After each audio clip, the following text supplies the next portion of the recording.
संपूर्ण भारतीय चित्रपटसृष्टीने नाकारलेले एक स्वप्न जे एक दिवस भारताची ओळख बनले. ही आहे महान चित्रपट दिग्दर्शक सत्यजित रे यांची कहाणी, ज्यांनी आपल्या चित्रपटाचे पहिले दृश्य चित्रित करण्यासाठी आपली विमा पॉलिसी आणि पत्नीचे दागिने गहाण ठेवले. मात्र त्यावेळी कोणीही ही कल्पनाही केली नव्हती की त्यांचा हा चित्रपट भारतीय चित्रपटसृष्टीची दिशाच बदलून टाकेल. 2 मे 1921 रोजी कोलकाता येथे जन्मलेले सत्यजित रे 1950च्या दशकात एका जाहिरात एजन्सीमध्ये काम करत होते.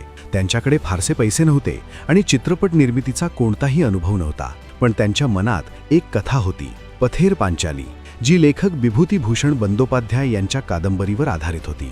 रे यांनी लेखकाच्या पत्नीकडून कथेचे हक्क मिळवले होते.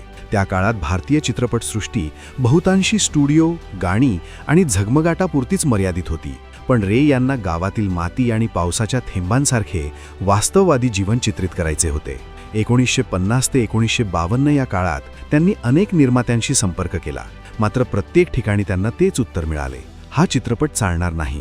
तरीही त्यांनी हार मानली नाही. 27 ऑक्टोबर 1952 रोजी आपली विमा पॉलिसी गहाण ठेवून आणि मित्रांकडून पैसे उधार घेऊन त्यांनी चित्रपटातील पहिले दृश्य चित्रित केले. हे ते दृश्य ज्यात अपू आणि दुर्गा काश फुलांच्या मधून रेल्वेगाडी पाहतात असे दाखवण्यात आले आहे.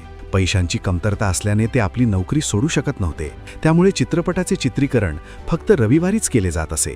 एकदा जेव्हा टीम एका आठवड्यानंतर चित्रीकरणाच्या ठिकाणी पोहोचली तेव्हा गायींनी आधीच काश फुले खाऊन टाकली होती. त्यामुळे त्यांना पुढच्या दृश्यासाठी 1 वर्ष थांबावे लागले. चित्रपटातील बहुतेक कलाकार नवोदित होते. त्यापैकी बरेच जण जवळच्या गावांचे होते. चित्रीकरणासाठी कोलकाताजवळील बोराल गावाची निवड करण्यात आली होती. त्यांच्या पत्नी बिजोया रे यांनी चित्रपटासाठी आपले दागिने गहाण ठेवले होते. अखेरीस पश्चिम बंगाल सरकारच्या मदतीने 1954 मध्ये पथेर पांचाली या चित्रपटाचे चित्रीकरण पुन्हा सुरू झाले.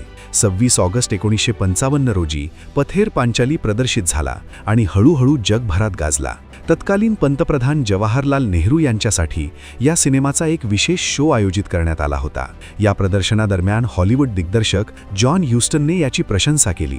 हळूहळू चित्रपटाची लोकप्रियता वाढत गेली आणि तो यशस्वी ठरला. 1956 मध्ये पथेर पांचाली चित्रपटाला कान्स चित्रपट महोत्सवात सर्वोत्कृष्ट मानवी दस्तऐवज बेस्ट ह्युमन डॉक्युमेंट पुरस्कार मिळाला, जो वास्तववादी चित्रीकरणासाठी देण्यात आला. हा सत्यजित रे यांचा संघर्ष होता, ज्यांनी पथेर पांचाली या चित्रपटामधून भारतीय चित्रपटाला जागतिक स्तरावर एक नवी ओळख मिळवून दिली.